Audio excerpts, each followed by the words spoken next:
6 tipos de pessoas que não têm salvação. Maquiavel tinha uma lista e Freud confirmou. A pessoa que mais parece precisar de você é exatamente a que você precisa aprender a observar com mais cuidado. Ela chega com uma história real, com uma dor real, com circunstâncias que objetivamente justificam apoio, presença e paciência. E você oferece tudo isso, porque você é o tipo de pessoa que ajuda, porque você consegue enxergar o sofrimento do outro e não fingir que não viu. Isso não é um defeito seu, é uma qualidade. O problema começa quando você percebe, semanas ou meses depois, que a história nunca muda, que a dor está sempre no mesmo lugar, que cada solução que você oferece encontra um motivo novo para não funcionar, que quanto mais você dá, mais parece faltar. Maquiavel identificou esse padrão com uma frieza que ainda incomoda quem lê. Ele observou que a fraqueza exibida em público nunca é neutra, que quando uma pessoa se posiciona consistentemente como vítima das circunstâncias, das outras pessoas, do destino, ela não está apenas descrevendo a realidade, ela está construindo uma posição que move os outros ao redor dela sem exigir que ela se mova. A vulnerabilidade, usada dessa forma, é uma das ferramentas de poder mais eficientes que existem. E o que torna ela tão difícil de reconhecer é que frequentemente a pessoa que a usa não tem consciência de que está fazendo isso. O padrão foi aprendido tão cedo, em ambientes onde ser fraco era a única forma de receber atenção, que hoje opera de forma completamente automática. Freud chamou isso de ganho secundário do sintoma. O sofrimento, quando sustentado por tempo suficiente, começa a oferecer recompensas que a saúde não oferece. Atenção constante, ausência de responsabilidade sobre os próprios resultados. Uma identidade construída ao redor da adversidade que, se removida, deixaria um vazio que a pessoa não sabe como preencher. O que parece resistência à cura é, na estrutura profunda, lealdade ao único sistema de identidade disponível. E quando você chega tentando curar, você está ameaçando esse sistema sem perceber. Marco Aurélio colocou a questão de outra forma. Ele escreveu que ninguém pode ser ajudado contra a própria vontade, não como julgamento, como observação funcional de como o ser humano opera. A vontade de mudar precisa estar presente para que qualquer recurso externo, tempo, dinheiro, presença, conselho, produza algum efeito real. Sem ela, você não está ajudando. Você está participando de um ciclo que mantém tudo exatamente como está, com a ilusão de movimento. O sinal mais claro de que você está diante de uma vítima permanente não é a intensidade do sofrimento que ela apresenta. É o que acontece quando você oferece uma saída concreta. Uma vítima real, diante de uma saída real, a examina. Pode ter medo. Pode hesitar. Mas a possibilidade de sair do sofrimento produz nela algo recognoscível como alívio. A vítima permanente, diante da mesma saída, encontra o problema específico com aquela solução. E depois com a próxima. E com a seguinte. Não porque as soluções sejam ruins, mas porque sair do sofrimento não é o objetivo real do sistema. Isso não significa que você cruza os braços. Significa que você para de se responsabilizar pelo resultado de quem não assumiu responsabilidade sobre si mesmo. Significa que você pode estar presente sem se tornar o motor da vida de outra pessoa. Significa que compaixão sem limite não é virtude. É codependência com um nome bonito. O que você acabou de aprender sobre o primeiro tipo ainda é o mais simples da lista, porque a vítima permanente pelo menos é visível. O segundo tipo que você nunca deve tentar salvar é muito mais perigoso exatamente porque ele não parece precisar de nada. Existe um tipo de pessoa que não te pede ajuda com fraqueza. Ela te pede ajuda com grandeza. Ela não chega mostrando o que perdeu. Ela chega mostrando o que pode se tornar. E isso muda tudo sobre como você responde a ela, porque o seu instinto de ajudar não é ativado pela dor que ela apresenta. É ativado pelo potencial que você consegue enxergar nela, muitas vezes com mais clareza do que ela mesma. Você já conheceu essa pessoa. Talvez esteja pensando nela agora. Ela é inteligente, às vezes extraordinariamente inteligente. Tem ideias que fazem sentido. Tem uma visão de si mesma no futuro que é específica e convincente. Quando ela fala sobre o que vai fazer, você acredita. Não porque ela te manipulou, mas porque o potencial é real. O problema não é o potencial. O problema é que o potencial está sempre no futuro. E o futuro, para essa pessoa, nunca chega. Maquiavel tinha pouca paciência com o que chamava de homens das intenções. Ele observou que o mundo é movido por ações, não por capacidades não realizadas. Que a história não registra o que as pessoas eram capazes de fazer. Registra o que fizeram. E que certas pessoas descobrem cedo que a promessa de potencial é suficiente para mover os outros ao redor delas sem exigir que elas próprias se movam. Enquanto o potencial permanece não realizado, ele pode ser invocado infinitamente. No momento em que é testado, ele pode falhar. E o eterno potencial escolhe, consistentemente, não ser testado. O padrão funciona assim. Existe sempre uma razão específica e legítima pela qual o momento ainda não é certo. O emprego atual não permite. O relacionamento está passando por uma fase difícil. O dinheiro ainda não está disponível. A condição não é ideal. E cada uma dessas razões, isoladamente, é real e razoável. O que as torna um padrão e não uma circunstância é a sequência. Quando as condições ideais chegam, uma nova razão ocupa o lugar da anterior com precisão suficiente para que o movimento nunca aconteça. Freud descreveu esse mecanismo como a defesa contra o sucesso, contra-intuitivo o suficiente para que a maioria das pessoas nunca considere que isso possa ser o que está acontecendo. A lógica superficial diz que todos querem ter sucesso. A psicanálise observou que o sucesso exige abrir mão da identidade construída ao redor da possibilidade. Enquanto a pessoa é o eterno potencial, ela nunca pode ser julgada pelo que produziu, nunca pode falhar de forma definitiva. A identidade de quem ainda vai se tornar algo é uma identidade à prova de avaliação. E abandonar essa proteção, mesmo em direção a algo genuinamente melhor, é um risco que o sistema psicológico resiste com considerável criatividade. Marco Aurélio escreveu que o obstáculo mais difícil não é o que vem de fora. É o que a pessoa constrói internamente para justificar a imobilidade. Ele não tinha compaixão com a procrastinação existencial.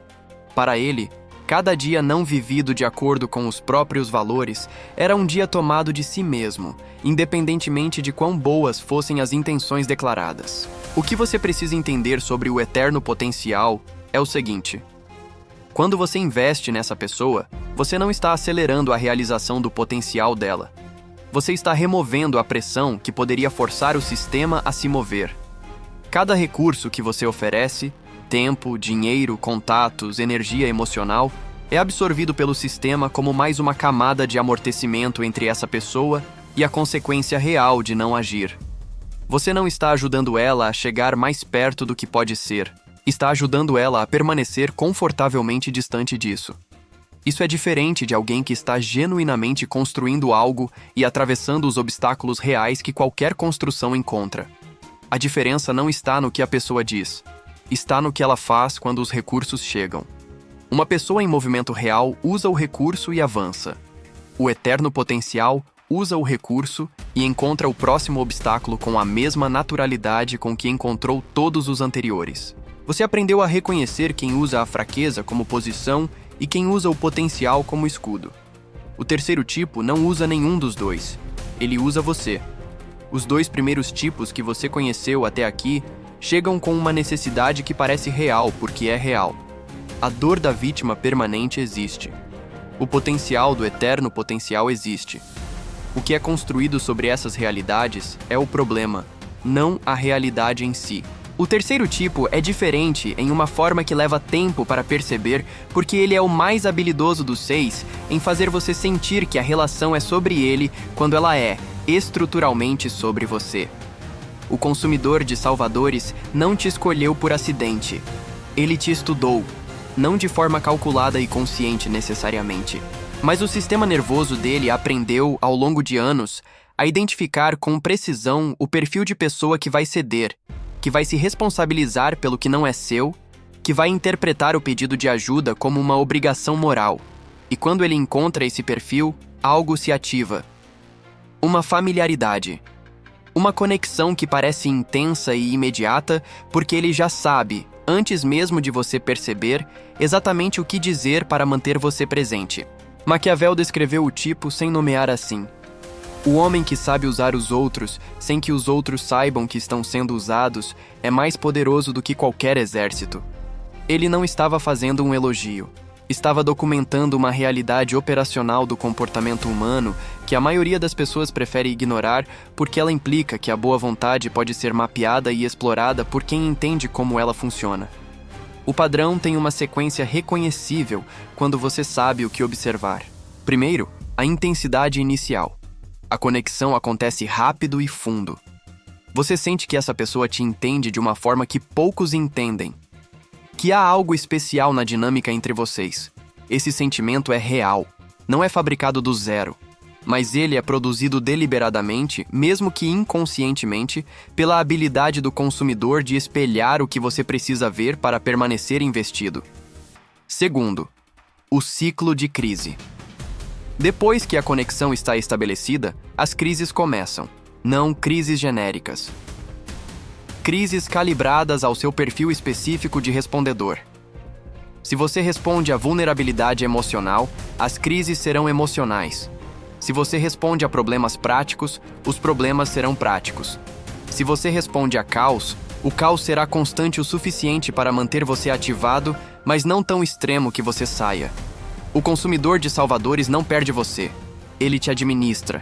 Freud chamou de compulsão à repetição o padrão pelo qual pessoas reproduzem as mesmas dinâmicas relacionais ao longo da vida sem compreender que estão fazendo isso.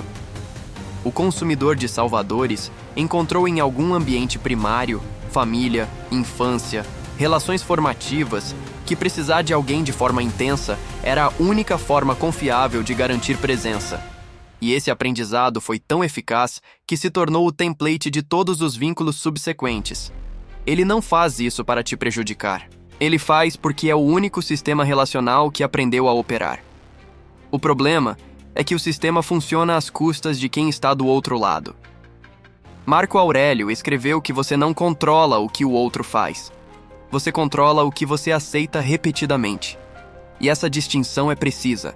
Uma dinâmica de consumo relacional só se sustenta com a participação ativa de quem está sendo consumido. Não porque você seja fraco, mas porque as qualidades que te tornam um alvo, empatia, responsabilidade, capacidade de sustentar o desconforto do outro, são qualidades genuínas, sendo usadas fora do contexto em que produzem resultado real. O sinal mais claro de que você está sendo consumido e não ajudando é simples. Você está mais investido na solução dos problemas dessa pessoa do que ela está. Você pensa nos problemas dela quando está sozinho. Você perde sono por situações que são dela. Você reorganiza sua própria vida para acomodar as crises dela com uma frequência que não encontra reciprocidade em nenhuma direção. Quando você percebe isso, não é fraqueza, é informação. E informação usada corretamente muda o que você faz a seguir.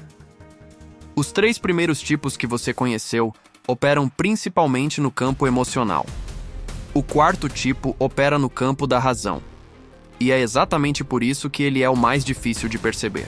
Existe uma categoria de pessoa que nunca vai te pedir ajuda emocional, que vai olhar para os 3 tipos anteriores com o mesmo distanciamento analítico com que você está olhando agora e dizer que nunca seria assim, que é diferente, que opera pela lógica, pela razão, pela evidência.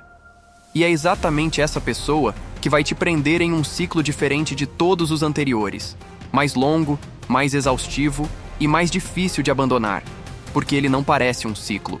Parece uma conversa intelectualmente legítima que nunca termina. O racional irrecuperável não tem crises emocionais visíveis. Não apresenta vulnerabilidade que ative seu instinto de proteção. Ele apresenta argumentos. E os argumentos são sempre bem construídos, sempre internamente coerentes, sempre apoiados em referências suficientes para que desafiá-los exija mais esforço do que a maioria das pessoas está disposta a investir. O problema não é a inteligência. O problema é para o que a inteligência está sendo usada. Maquiavel observou que o homem que usa a razão exclusivamente para justificar o que já decidiu não está raciocinando, está litigando. E a diferença entre as duas coisas é invisível do lado de fora, porque o processo superficial parece idêntico. Nos dois casos, há argumentos, referências e estrutura lógica. A diferença está na disposição de ser convencido. Quem raciocina de verdade chega à conclusão depois do processo. Quem litiga chega à conclusão antes e usa o processo para defendê-la. O racional irrecuperável é um litigante de si mesmo. Ele não usa a inteligência para entender a realidade. Usa para construir uma versão da realidade que não exige que ele mude nada. Freud identificou esse mecanismo com um nome que ainda é o mais preciso disponível: racionalização. A capacidade do aparelho psíquico de produzir justificativas intelectualmente sofisticadas para decisões que foram tomadas por razões completamente diferentes, razões que a consciência não quer examinar. O racional irrecuperável não está mentindo para você quando apresenta seus argumentos. Ele acredita neles com genuína convicção.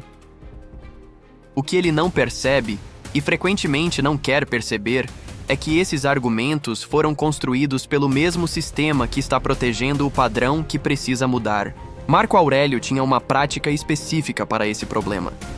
Ele se perguntava regularmente se o que chamava de razão em determinado momento era razão ou era desejo vestido com a roupa da razão.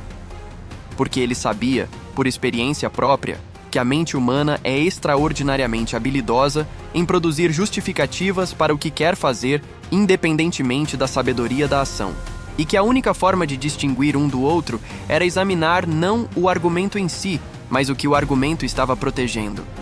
O ciclo com o racional irrecuperável tem uma estrutura específica. Você apresenta uma perspectiva. Ele apresenta um contra-argumento. Você desenvolve sua perspectiva com mais detalhe. Ele encontra a falha específica nesse detalhe. Você aborda a falha. Um novo problema surge no argumento revisado. A conversa se estende por horas, sessões, meses, às vezes anos, sem jamais produzir a única coisa que importaria: uma mudança real no comportamento ou nas circunstâncias da pessoa. E a cada ciclo, você sai sentindo que chegou mais perto quando, na verdade, a distância permanece exatamente a mesma. O que está acontecendo não é que seus argumentos são insuficientes.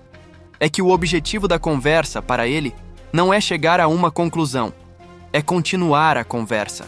Porque a conversa em andamento mantém a mudança em suspensão legítima. Enquanto o debate não está resolvido, a ação não é necessária. E o debate com um racional irrecuperável nunca está resolvido porque ele não foi iniciado para ser resolvido. O sinal definitivo é este. Observe o que acontece quando você concorda com ele, quando você valida o argumento que ele apresentou. Uma pessoa que estava genuinamente em busca de entendimento, quando encontra validação, avança. O racional irrecuperável, quando você concorda, produz imediatamente uma nova camada de complexidade que reposiciona o problema um passo à frente de onde estava. Porque o objetivo nunca foi o argumento específico, foi manter o argumento vivo. Você já sabe identificar quem usa fraqueza, potencial, necessidade e razão para te manter preso em ciclos que não levam a lugar nenhum. O quinto tipo não usa nenhuma dessas ferramentas. Ele usa algo muito mais antigo e muito mais difícil de nomear. Os 4 tipos anteriores têm algo em comum que você provavelmente já identificou. Cada um deles mantém uma posição. A vítima permanente mantém o sofrimento. O eterno potencial mantém a promessa. O consumidor de salvadores mantém o ciclo de crise. O racional irrecuperável mantém o argumento. Há uma consistência neles, por mais disfuncional que seja. O quinto tipo não mantém nada. E é exatamente essa ausência de consistência que o torna o mais exaustivo dos 6. O caos organizado é uma pessoa cuja vida está permanentemente em colapso, em pelo menos uma área crítica: financeiro, relacionamentos, saúde, trabalho, moradia. A área específica pode mudar. O colapso não muda. Quando uma crise se resolve, outra emerge com uma velocidade que não deixa espaço para que você processe se a sua ajuda anterior produziu algum efeito real. E a qualidade do caos é sempre suficientemente grave para justificar intervenção imediata e suficientemente recorrente para sugerir que algo estrutural está produzindo essas crises.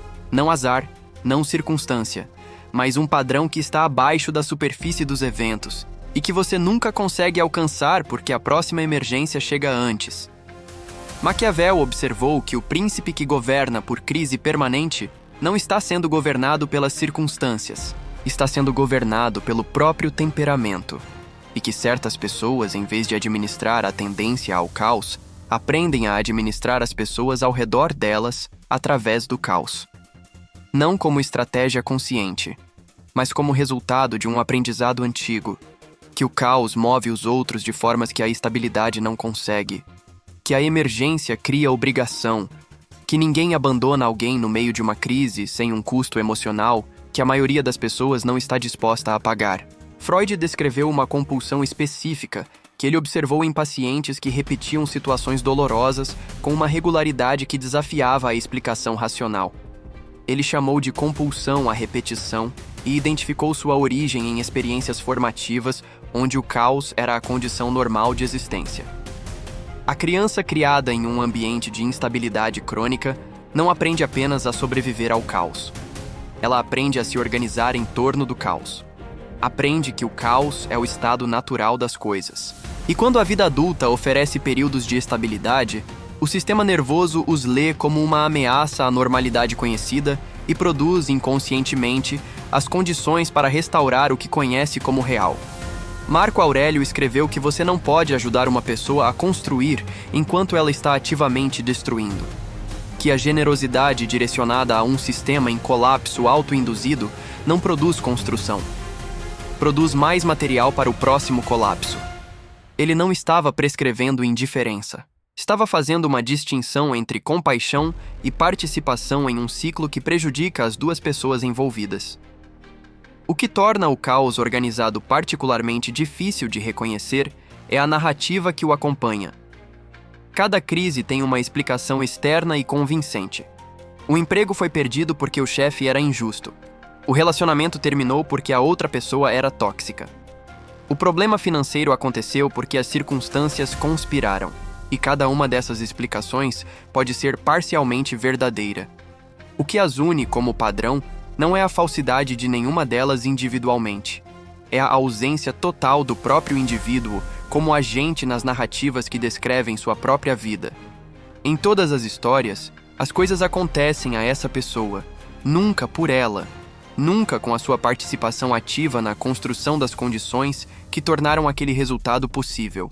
O sinal mais claro de que você está diante do caos organizado é o que acontece com os recursos que você oferece durante as crises. Uma pessoa em crise real usa o recurso para estabilizar a situação e começa a construir a partir da estabilidade recuperada. No caos organizado, a estabilidade produzida pelo seu recurso dura o tempo suficiente para que a próxima crise esteja em andamento antes que a primeira tenha sido completamente processada.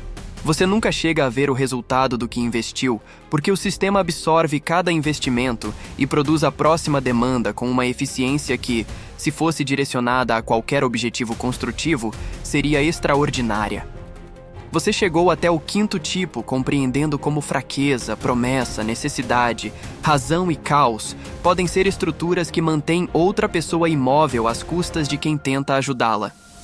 O sexto tipo é diferente de todos os anteriores em uma forma fundamental, porque ele não está imóvel, ele está em movimento, na direção errada, e ele quer que você venha junto.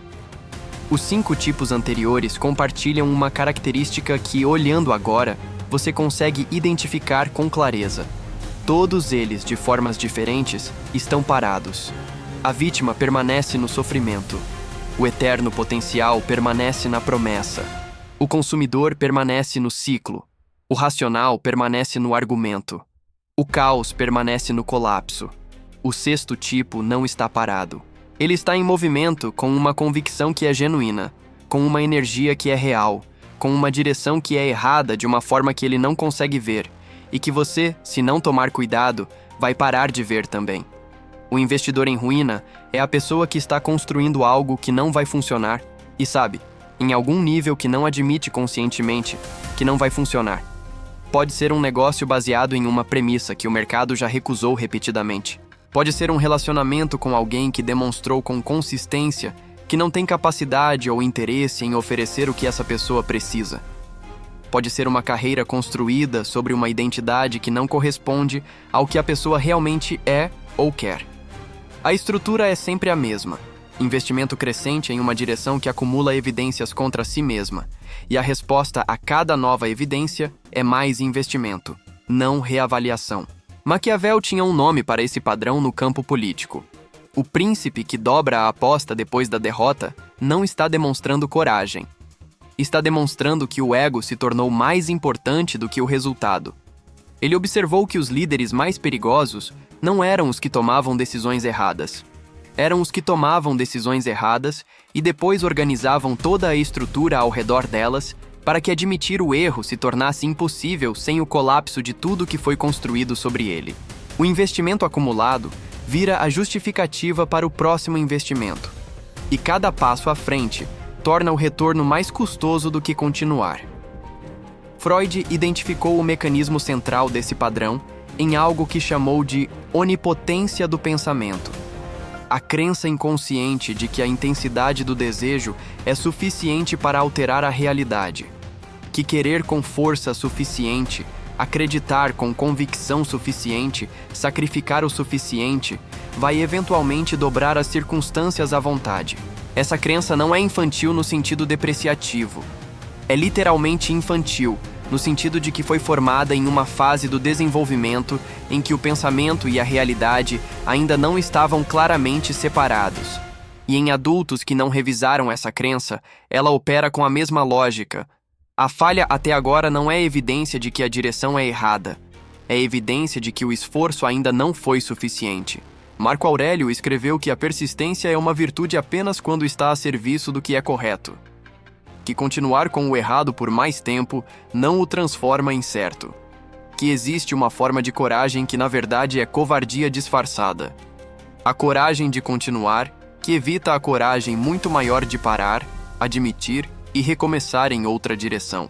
Ele sabia que a segunda forma de coragem é mais rara, porque ela exige abrir mão não apenas do investimento feito, mas da identidade construída ao redor desse investimento.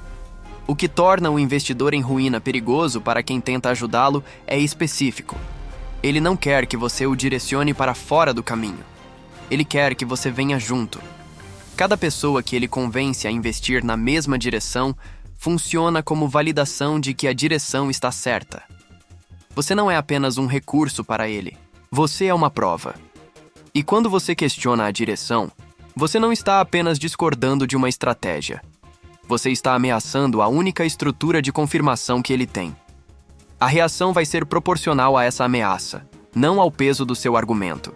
O sinal definitivo é observar o que ele faz com informação contrária. Uma pessoa genuinamente construindo algo usa evidências contrárias para ajustar a rota. O investidor em ruína usa evidências contrárias para refinar o argumento de por que aquelas evidências específicas não se aplicam ao caso dele. Cada objeção é respondida com uma camada adicional de especificidade que torna o projeto cada vez mais impermeável à realidade e cada vez mais dependente de quem está disposto a acreditar junto. Você chegou até aqui com 6 tipos mapeados e provavelmente está fazendo uma pergunta que não foi feita em voz alta ainda. A resposta está a seguir. Você chegou até aqui com 6 perfis mapeados com precisão. A vítima permanente, que usa o sofrimento como posição. O eterno potencial, que usa a promessa como escudo. O consumidor de salvadores, que administra quem o cerca através da necessidade calibrada. O racional irrecuperável, que usa a inteligência para garantir que nada precise mudar. O caos organizado, que reproduz a instabilidade como único ambiente conhecido. O investidor em ruína, que quer que você confirme a direção errada com a sua presença. E agora vem a parte que Maquiavel, Marco Aurélio e Freud concordariam ser a mais importante de todo esse conteúdo. Mais importante do que reconhecer qualquer um dos 6 tipos. Mais importante do que saber nomear o padrão quando você o vê. A parte que a maioria das pessoas que consome esse tipo de conteúdo pula porque é mais confortável ficar no diagnóstico do outro do que chegar aqui. Por que você tentou salvar essas pessoas? Não é uma pergunta retórica. É a pergunta que Freud faria se você estivesse no divã. É a pergunta que Marco Aurélio escreveria para si mesmo às 3 da manhã. É a pergunta que Maquiavel consideraria a mais estrategicamente relevante de toda a análise, porque ninguém se torna um salvador por acidente. O padrão de tentar resgatar quem não pode ou não quer ser resgatado tem uma origem tão específica quanto os padrões dos 6 tipos que você passou os últimos minutos estudando. Algumas pessoas tentam salvar os outros porque foram salvas e carregam uma dívida implícita com o mundo que precisa ser paga em forma de resgate. Algumas tentam porque cresceram em ambientes onde o amor era condicional à utilidade, onde ser necessário era a única forma confiável de ser amado. E o Salvador é a identidade que garante que alguém vai ficar. Algumas tentam porque salvar o outro é mais tolerável do que olhar para o que precisam salvar em si mesmas. O caos do outro é uma ocupação eficiente para quem não quer silêncio suficiente para ouvir o próprio. Isso não anula a generosidade, não transforma toda ajuda em patologia, mas coloca a questão onde ela precisa estar.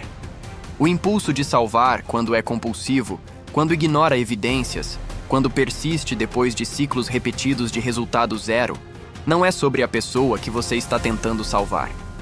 É sobre algo em você que aquela dinâmica específica está servindo. Marco Aurélio escreveu que o homem que age por dever entende até onde vai sua responsabilidade. O homem que age por necessidade emocional não tem limite porque o limite não está no outro. Está em algo dentro de si que não foi resolvido. E sem esse entendimento, você pode ler todos os livros de Maquiavel, memorizar cada mecanismo de defesa que Freud descreveu, desenvolver um radar preciso para todos os 6 tipos desta lista, e ainda assim encontrar o 7º tipo, o 8º, o 12º, porque o sistema que te leva a essas dinâmicas permanece intacto. O que os 3 pensadores propõem, cada um na sua linguagem, é a mesma coisa: clareza antes de generosidade. Entender o que você pode e o que não pode fazer pelo outro antes de investir o que não vai ser suficiente de qualquer forma. Não porque as pessoas não mereçam ajuda, mas porque ajuda dada sem clareza não é ajuda. É a satisfação de uma necessidade sua disfarçada de serviço ao outro. Existe uma forma de presença que não consome quem a oferece, que não exige que você se dissolva no problema do outro para provar que se importa, que reconhece o limite entre o que é seu e o que é do outro, não como frieza, mas como a única condição na qual qualquer ajuda real é possível. Você não pode preencher o que o outro se recusa a construir. Você não pode querer pela pessoa o que ela não quer por si mesma. Você não pode empurrar para fora de um ciclo quem está usando o ciclo para se manter no lugar. O que você pode fazer é estar presente para quem está em movimento real, para quem chegou a um ponto de mudança genuína e precisa de alguém que acredite que a mudança é possível. Para quem está construindo algo real e atravessa a resistência que qualquer construção encontra. Para quem está em dor real sem usar a dor como moeda. Essas pessoas existem. E elas merecem a versão inteira de você, não a versão que sobrou depois de anos tentando salvar quem não queria ser salvo. Finalmente, o que Maquiavel, Marco Aurélio e Freud têm em comum não é cinismo, é precisão. Os 3 entenderam que a compaixão sem discernimento não é uma virtude maior do que a compaixão com ele. É apenas uma compaixão que se gasta no lugar errado. E você que chegou até o final deste vídeo já tem o discernimento que eles levaram décadas para construir. O que você faz com ele agora é inteiramente sua decisão.